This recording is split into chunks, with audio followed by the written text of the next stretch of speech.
A woman was standing on the side of the road filling her car with gas when out of nowhere, a strange and terrifying man came sprinting straight toward her like a complete madman. Before she could even understand what was happening, he jumped on her and slammed her to the ground. Then he wrapped both hands around her throat and started choking her so hard that she could barely breathe. Her vision slowly started fading into darkness. That's when an older man nearby saw the attack and rushed over to help her, but the attacker was unbelievably strong. Even the old man couldn't stop him. Taking advantage of the moment, the woman somehow managed to break free and crawl underneath her car to hide, but the horrifying man dropped to the ground and started crawling under the car after her. Terrified and desperate to survive, she ran into a small convenience store nearby, but the man seemed completely obsessed with her. Like some deranged stalker, he followed her right inside the store. Panicking, the woman rushed toward the back door, hoping to escape, but unfortunately, it was locked. She pulled on it with all her strength, but the door wouldn't move at all. Meanwhile, the man kept getting closer, slowly, step by step. Just then, the same older man showed up again. The second she saw an opening, the woman ran out of the store, jumped into her car, and locked herself inside. But the nightmare still wasn't over. The moment she shut the car door, the man reached her vehicle and smashed the window with a single punch. Completely panicked, she started the engine and sped away from there. But shockingly, the man still wouldn't stop chasing her. With both arms stretched out, he kept running down the road after her like some unstoppable monster. But the real question is, why was this man trying to kill her? What terrifying secret was hidden behind all of this? And the answer to that begins 1 week earlier. That morning, a teacher named May arrived at school just like any other day, but something felt very wrong. Out of her entire class, only one student had shown up, a boy named Alex, because the previous night, at exactly 2:17 a.m., all 17 children from her class had suddenly walked out of their homes at the same time, and without saying a single word, they all started running in the same direction. Then, within moments, they disappeared into the darkness of the night. After such a horrifying and mysterious incident, the police searched the entire town, but there was absolutely no sign of the children anywhere. Since May was their teacher, suspicion naturally fell on her.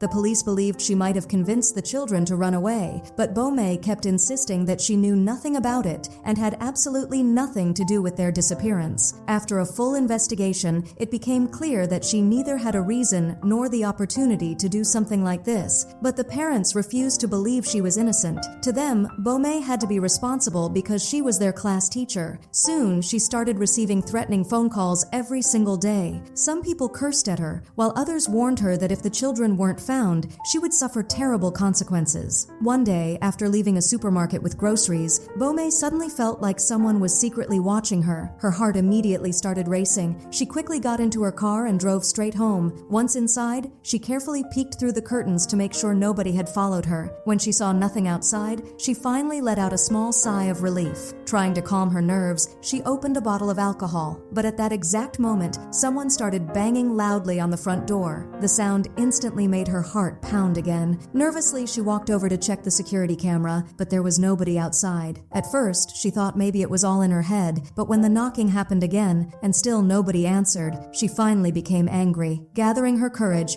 she grabbed a weapon and stepped outside, but all she found was darkness and complete silence. Then suddenly, her eyes landed on her car, and what she saw made her blood run cold. Someone had spray painted the word witch across her car in huge letters. The sight completely shattered her. She felt angry, terrified, and helpless all at the same time, but there was nothing she could do. But the real shock came the very next day when May arrived at school. The principal called her into his office and told her that she was being suspended until further notice. The parents of the missing children were constantly pressuring the school, and the administration didn't want to take any more risks. That was the moment May finally realized that if she wanted to prove her innocence, she would have to uncover the truth behind this mystery on her own. So she decided to visit Alex's house, the only student in her class who hadn't disappeared that night. She rang the doorbell again and again, but nobody answered. Then she noticed something strange. Every window and door of the house had been covered with newspapers, as if someone inside didn't want even a single ray of light entering the home. Now her fear was growing stronger with every second. Slowly, she walked closer to one of the windows and carefully peeked inside. And the moment she looked in, she froze in terror. Honestly, the scene was horrifying enough to make anyone scream. After forcing herself to stay calm, she looked through the window once more, and what she saw sent chills down her spine. Alex's parents were sitting perfectly still in their chairs. They weren't moving, they weren't speaking, and their eyes looked completely empty, as if their souls had been ripped away. The entire house felt cursed, like some evil force had taken control of them. At that point, Bome became certain that this was no longer just a case of missing children. Something much darker was hiding behind all of it. Determined to learn the truth, she decided to secretly watch Alex's house that same night. After dark, she parked outside in her car and kept an eye on the place, but because of how exhausted she was, she eventually fell asleep. And then, the front door of Alex's house slowly creaked open. A few seconds later, a woman stepped outside holding a pair of scissors. The way she moved looked completely unnatural, almost robotic, as if something else had taken control of her body. Slowly, she walked toward Bome's car, but strangely, she didn't try to attack her. Instead, she quietly climbed into the back seat and silently cut off a small lock of Bome's hair. Everything happened so quietly that Bome never even realized it. The next morning, Bome stopped at a gas station. That's when the father of one of her students approached her. He explained that ever since his child disappeared, he had been checking CCTV footage from all around the area, and during his investigation, he discovered something truly terrifying. After leaving their homes, all of the children had run in the exact same direction, as if some invisible force was pulling them toward it. The man came to share this clue with Bome, hoping that together they might finally find the missing kids. But suddenly, out of nowhere, a man came sprinting toward them like a complete maniac. His face looked horrifying, his eyes were completely white, and the way he moved was almost zombie-like. The second Bome saw him, she was completely shocked, because that man was none other than her school principal. But the real question was, what had happened to him? And how had he turned into something so terrifying? The truth was that a few days earlier, a strange woman had come to the school. She introduced herself as Alex's aunt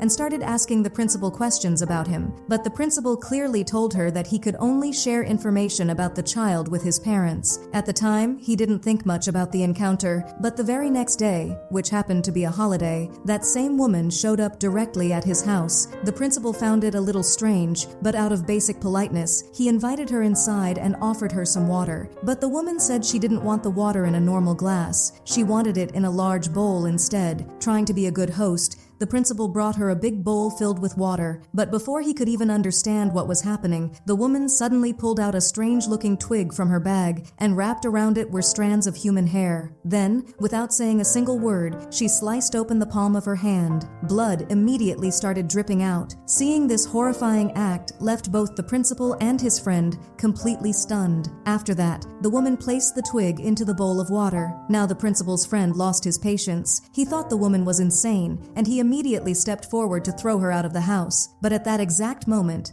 the woman quickly cut off a small lock of his hair and wrapped it around the strange twig. The principal was horrified. Panicking, he immediately tried to call the police, but before he could do anything, the woman pulled out a tiny bell from her pocket and rang it. The second the bell rang, the principal's body started trembling violently. His eyes changed, and suddenly it felt like he no longer had control over himself. Meanwhile, his friend still couldn't understand what was happening, but then the woman wrapped his hair even tighter around the twig and suddenly snapped it in half. The moment the twig broke, the principal instantly lunged at his friend like a wild animal. Again and again, he smashed his head into the man's face with horrifying brutality. And just like that, the principal brutally murdered his own friend in the most painful way imaginable. But the scariest part was still yet to come. The woman calmly removed the dead man's hair from the twig and replaced it with Bome's hair, the same hair she had secretly cut from her while she slept in the car that night. Then she snapped the twig once again. Now it was clear that this wasn't anything normal. It was dark, dangerous black magic, and Bome had just become the principal's next target. That witch was completely convinced that the principal would eventually kill Bome too, but it seemed the spell had one weakness, because whenever someone fell under its control, their mind stopped functioning properly. The principal was chasing Bome like a complete madman, but in the middle of the pursuit, he suddenly ran across the road ignoring a red light, and the very next second, a speeding car came out of nowhere and slammed straight into him. The impact killed him instantly. That's how Beaumay barely managed to survive. But even after everything that had happened, one terrifying question still haunted her mind. How had the principal suddenly turned into such a monster? That's when the father of one of the missing children, a man named Archer Graff, told Beaumay something very strange. He said the way the principal had been running looked exactly like the missing children when they disappeared that night, as if someone had been controlling all of them. Hearing this completely shocked Beaumay. Archer then explained that after watching countless CCTV recordings, he had managed to trace the exact route the children took while running away. And the terrifying part was, every single child had run in the same direction. Then he showed Beaumay a map, but the moment she looked at it, the color drained from her face, because the direction the children had been running led straight to Alex's house. And the scariest part of all was that Alex was the only child who hadn't disappeared that night. Now, little by little, the truth was finally starting to come together, but with every answer they found, even more horrifying questions appeared. Before all of this happened, Alex's family had been completely normal and happy. A loving mother and father, a peaceful home, everything seemed perfect. But then one day, a distant relative suddenly came to stay with them. The person claimed to be very sick and said they needed somewhere to stay for a few days. Since Alex's parents were kind-hearted people, they welcomed the relative into their home without hesitation. But after that person arrived, strange things started happening inside the house. At first, the relative, who had originally looked weak and ill, slowly began looking healthier and stronger every single day. But at the same time, Alex's parents started becoming weaker and weaker. It was almost as if something was draining the life right out of them. Their faces lost all emotion, their bodies looked exhausted, and their eyes seemed completely empty. Then one day, Alex witnessed something that shook him to his core. His parents were sitting silently in their chairs, completely motionless. They didn't blink, they didn't move. It looked as if their souls had already left their bodies. They no longer seemed human anymore. They looked more like living corpses. And that's when the relative finally began showing their true nature. The person threatened Alex and warned him that if he told anyone about what was happening, then his parents would be destroyed forever. The witch had barely finished threatening Alex when suddenly his mother grabbed a fork from the table and started stabbing her own face with it. Alex screamed in terror. His mother looked completely out of control, as if she wasn't even aware of what she was doing. She kept attacking her own face over and over while blood poured down her skin.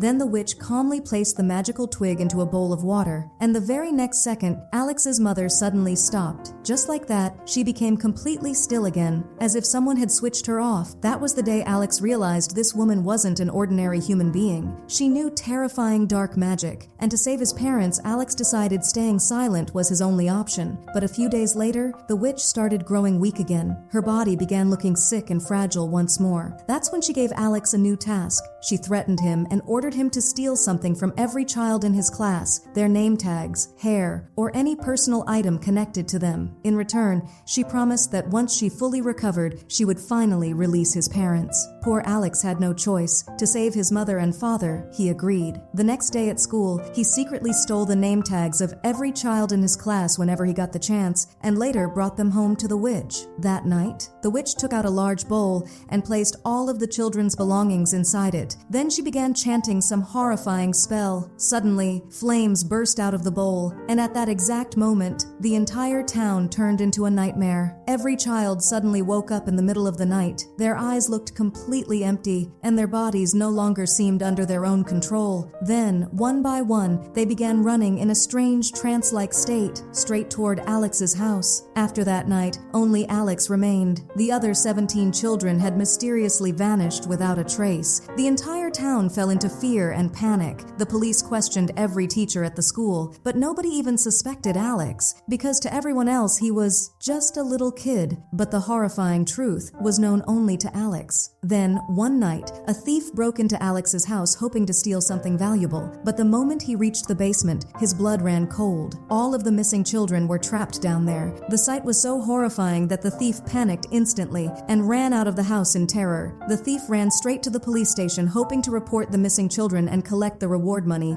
but his luck was terrible. Right outside the station, he ran into a police officer who was already searching for him. The thief immediately tried to run away, but the officer had a gun, so he didn't get very far. Within minutes, he was caught and thrown into the police car. Now, hoping to reduce his punishment, the thief had no choice but to tell the officer the truth, that all the missing children were hidden inside Alex's house. The moment the officer heard that, his eyes lit up. Without wasting even a second, the officer took the thief with him and drove straight to Alex's house. But strangely, the officer went inside alone. The thief stayed outside in the police car, waiting. Slowly, evening turned into night, but the officer still hadn't come back out. Now the thief started getting nervous. Something inside the house didn't feel right. Then suddenly, the front door creaked open, and the police officer finally stepped outside, but something about him had completely changed. His expression was empty, his eyes looked lifeless, and the way he walked was exactly like the zombie-like people controlled by the witch. Before the thief could even react, the officer grabbed him and violently dragged him back into the house. At that moment, it became clear that he too had fallen under the witch's dark magic. Meanwhile,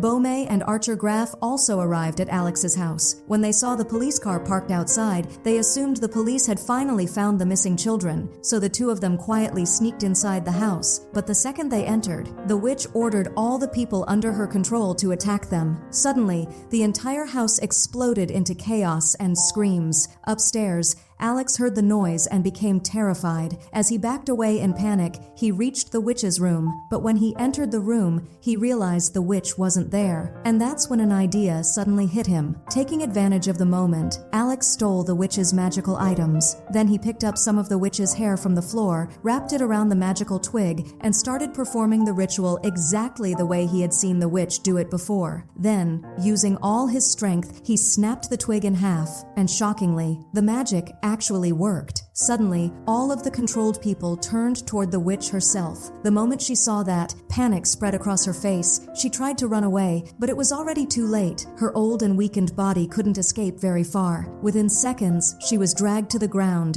and then the uncontrollable children brutally killed her. Meanwhile, downstairs, Beaumay and Archer Graff were desperately trying to protect themselves from the possessed thief and the police officer. But the situation had become so dangerous that Beaumay was forced to shoot both of them in self-defense. And finally, the nightmare was over. All of the missing children had been freed, and they were finally reunited with their parents. But the saddest part of the story was still left. Alex's parents had remained under the influence of dark magic for far too long. Their minds never fully recovered. Their eyes still looked empty, and they could never become the same people they once were. And with that painful and terrifying ending, the film comes to an end. So friends, just imagine this for a second. What would you do if all the children in your city suddenly disappeared overnight? And the reason behind it wasn't a human killer, but dark magic itself? The story may end here, but its fear and mystery stay in your mind long after the movie is over.